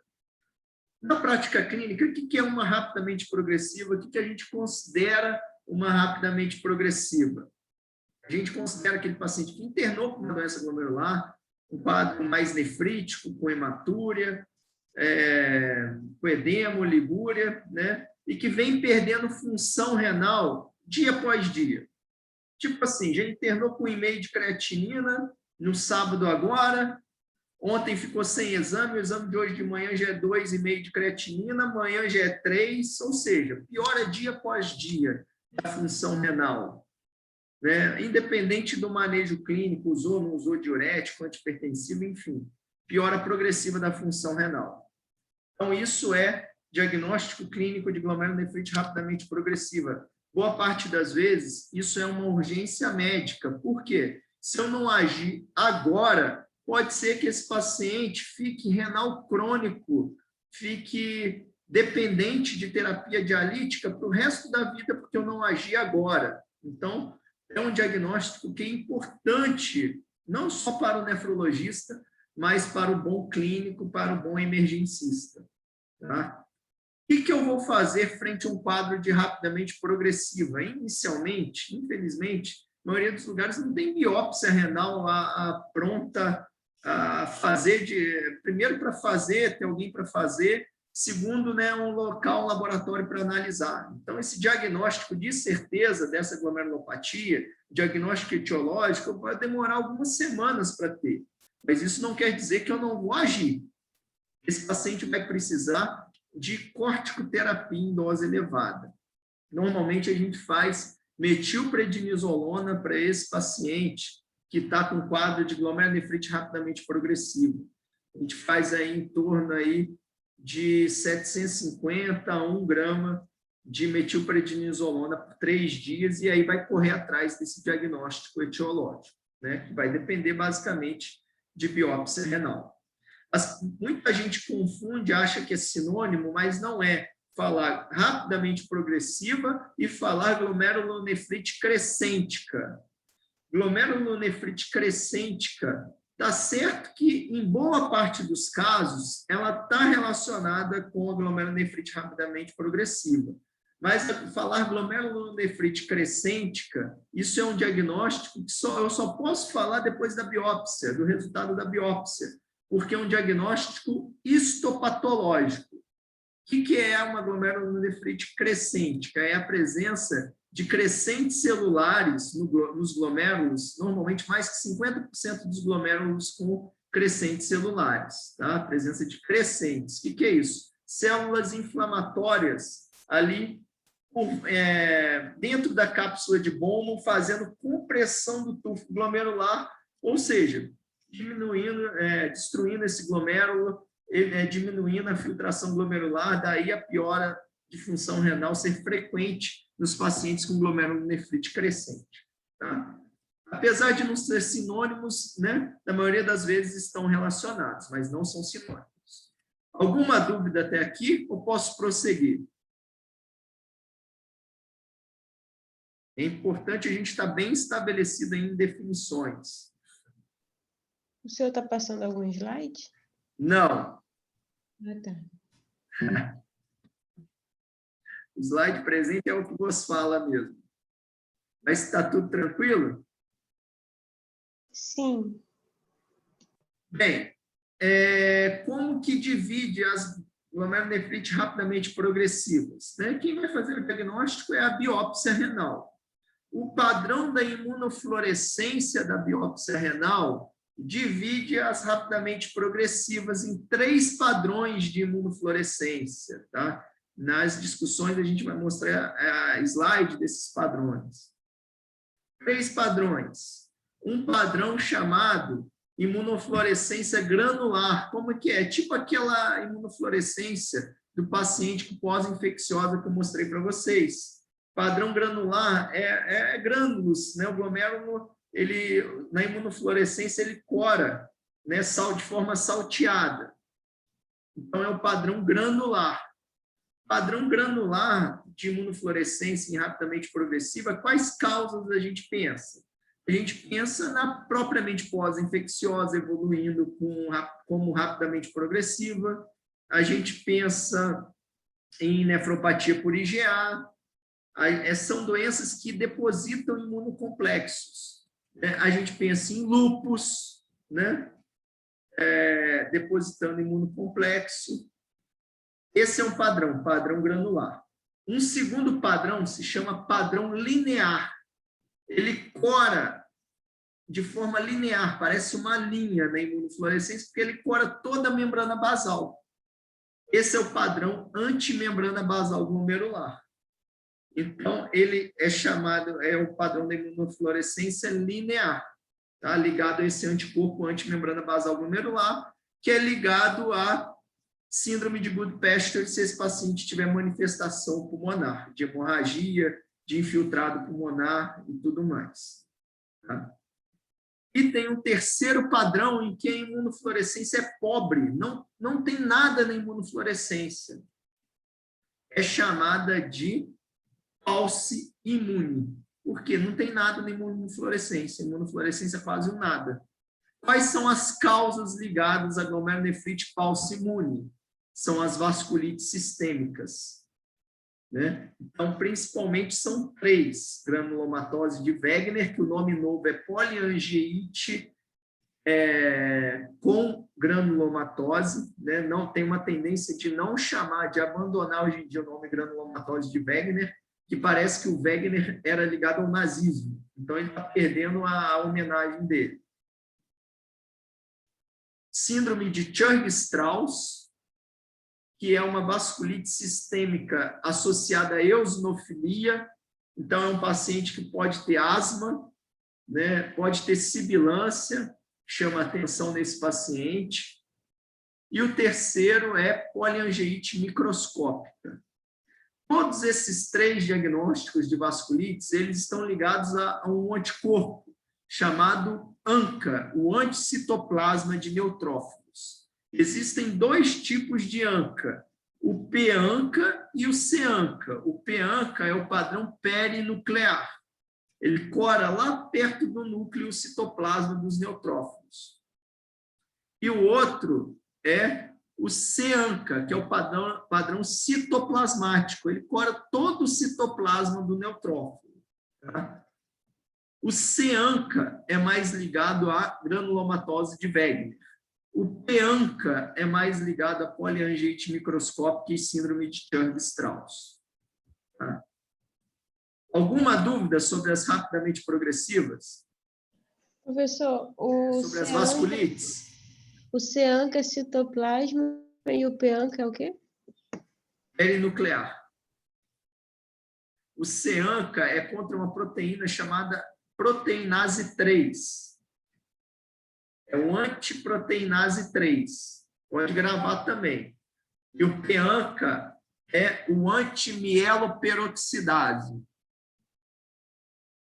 Às vezes, na questão de prova, em vez de C-ANCA, vem antiproteinase 3. Sacanagem, né?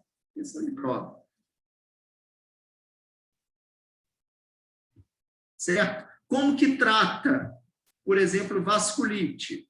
Wegener, Churg-Strauss e poliangeite microscópica. Metilprednisolona com ciclofosfamida. Plasmaférese cada vez mais está interrogado se tem benefício ou não fazer plasmaférese nesses pacientes. Antigamente se fazia-se mais. Hoje em dia tem estudos randomizados mostrando que não tem grande benefício fazer plasmaférese nesses pacientes.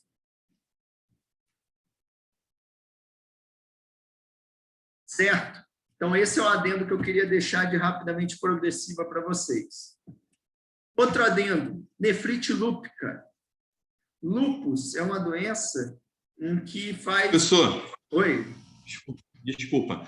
A dose metil, é metil que o senhor falou, né? Metilprednisolona. Dose imunossupressora? 1 grama 3 dias, depois mantém 1 miligrama por quilo dia. Tá, beleza. Existem outros esquemas. Professor, é metilprednisolona com o quê? Ciclofosfamida. Obrigada. Nefrite lúpica. Lúpus, né? O rim é um dos critérios de definição do lúpus. Se bem que tem mudado, né? Vocês já estudaram lúpus? Já tiveram reumato? Sim, professor. Antes tinha aquela definição de lúpus com aqueles 4 dos 11 critérios. Depois tiveram os critérios do SLIC, né? Que eram mais sensíveis, menos específicos. Depois vieram agora, tem uma nova definição de lúpus, né? Em que o FAM é obrigatório e você vai somando pontos. Vocês aprenderam lúpus com qual definição? Acho que pelo FAM. Pelo FAM? Tudo começa pelo FAM. Para você dar um diagnóstico de lúpus, tem que ter o quê, então? Um FAM positivo, não é isso? É raro ter um lúpus sem FAM, né, em algum momento. Mas o critério renal, né, o acometimento renal, né, é forte nesses pacientes com lúpus. E o lúpus pode acometer o rim de diversas formas. O lúpus pode acometer o rim no glomérulo, no túbulo, no intestício, né, na vasculatura renal, nos vasos renais, levando a microangiopatia, ou seja, de diversas formas. Mas o carro-chefe de apresentação renal do lúpus é no glomérulo. Tá? Existem, classicamente, 6 tipos de classificação de nefrite lúpica. 1, 2, 3, 4, 5 e 6. O tipo 1, antigamente a gente chamava de rim normal, mas agora de 2013 para cá, a gente chama ele de acometimento mesangial mínimo, é a classe 1 do lúpus. Por que não existe mais rim normal do lúpus? Porque se biopsiar qualquer paciente com lúpus, mesmo que não tenha nada de manifestação renal, creatinina normal, nada de proteinúria, nada de hematúria, alguma deposição de imunocomplexo no rim ele vai ter. Então, falar hoje em dia que existe rim normal do normal do normal no lúpus, não tem. Por isso que a classe 1 do lúpus, que antigamente era normal, na classificação da OMS, agora é mesangial mínima. Tá? A classe 2 é a nefrite lúpica com acometimento mesangial. Tá? Mesangial. Então, cada vez mais, o lúpus vai acometendo uma parte maior do glomérulo de forma mais intensa e com mais manifestação clínica. A classe 2 é mesangial proliferativa, é um mesanjo já com células a mais. Esse paciente do lúpus com mesangial proliferativa, ele costuma ter o quê? Proteinúria e hematúria, às vezes assintomática. O paciente pode até ter uma hipertensão, mas geralmente proteinúria e hematúria assintomática. Tá? Assim que vocês devem guardar. Por quê? Cada vez mais eu vejo que tem questão de nefrite lúpica na prova de residência. Eles dão a apresentação clínica do doente e perguntam qual que é a classe mais provável. Tá? É assim que eles fazem. Então, a classe 2, vocês vão pensar em quem? Naquela alterações glomerulares assintomáticas, hematúria e proteinúria. Classe 3 é a proliferativa focal. Tem proliferação nesses pacientes, inclusive endotelial também, só que em menos de 50% dos glomérulos, por isso que chama proliferativa focal. Tá? Como que vocês vão guardar aqui esse paciente? É um paciente, por exemplo, com síndrome nefrítica, hematúria, proteinúria subnefrótica, uma certa piora de função renal. Classe 3. E se confunde muito com a classe 4, que é a proliferativa difusa. Na verdade, só dá para diferenciar 3 da 4 com biópsia renal, porque é um diagnóstico histopatológico, né? Uma tem menos de 50%, outra mais de 50% dos glomérulos acometidos. Então, é um diagnóstico muito mais histopatológico. O 4 tem uma tendência de ser mais grave. Então, corava assim, é uma síndrome nefrítica grave ou até mesmo, né, um paciente com lúpus evoluindo com rapidamente progressiva. A 3 e a 4 é onde se tem os maiores estudos com o lúpus e o rim.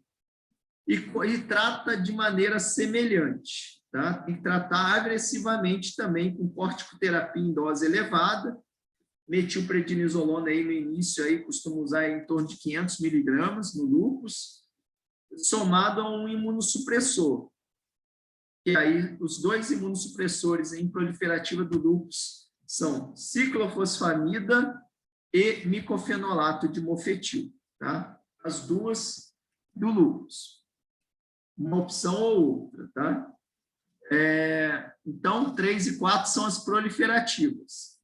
Classe 5 é ao paciente com lúpus e membranosa do lúpus. Como que é esse paciente? É um paciente que tem muita proteinúria, lembra assim, é a aula da professora Ana Paula, membranosa.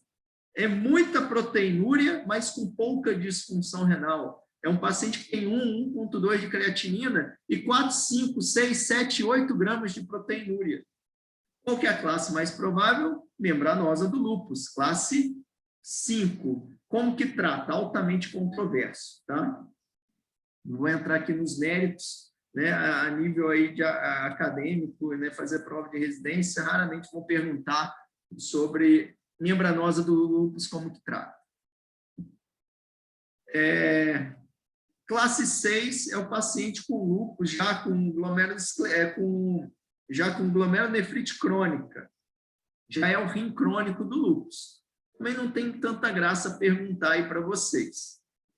Resumir aí para vocês, que é importante. Se cair na residência, provavelmente vai cair proliferativa, classe 3, classe 4, ou classe 5, com quadro de nefrótica com pouca disfunção renal. E perguntando qual a classe mais provável. Na dúvida, vocês vão sempre marcar 4, porque é o que mais cai. É a maior estatística de biópsia no lúpus é classe 4. Por quê? A maioria dos pacientes são biopsiados quando estão graves. Então, a maioria, classe 4. E na prova de residência, a maioria, quando cai para responder 4. É sempre assim? Não. Estou falando se você não souber nada. Se esqueceu tudo, lá você vai marcar classe 4, tá? Aí, uma vez, caiu na prova de nefro. Aí, a resposta era classe 5, não era 4. Aí, virou... O aluno falou assim, professor, você não falou para marcar 4 quando não soubesse? Falei, né? Mas isso tudo tem seu risco, né? Então, era 5. Era muita proteinúria sem disfunção renal, tá? Então, são as 5 classes de nefrite lúpica. Querem perguntar alguma coisa sobre nefrite lúpica? As 6 classes, né? Na verdade. Tudo tranquilo? Acho que sim, professor. Lúpus com acometimento renal, o ideal é biópsia renal, tá? A gente ter certeza o que a gente está tratando. Foi?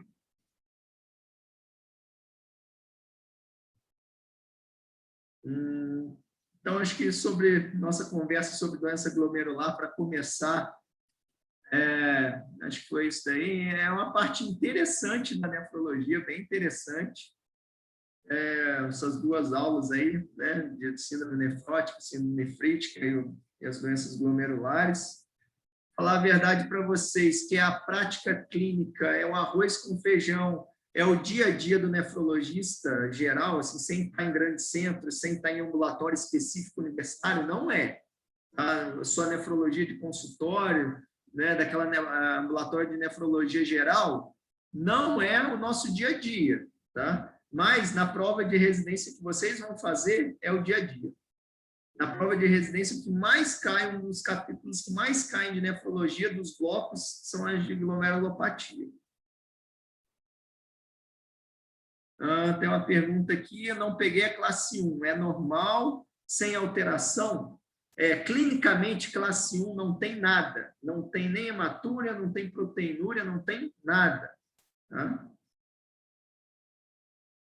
E aí, essa classificação da classe 1, antigamente, era chamada de rim normal, classe 1, é a classificação da OMS. Mas de 2013 para cá, está valendo a classificação da Sociedade Internacional de Patologia, em que a classe 1 se chama mesangial mínima. Certo?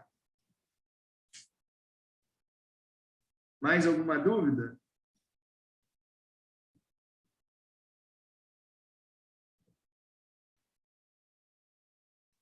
Então, ó, dá mais uns minutinhos aí para quem não assinou a presença. Grande abraço aí para vocês. Até a próxima. Semana que vem acho que temos... Obrigada, professor.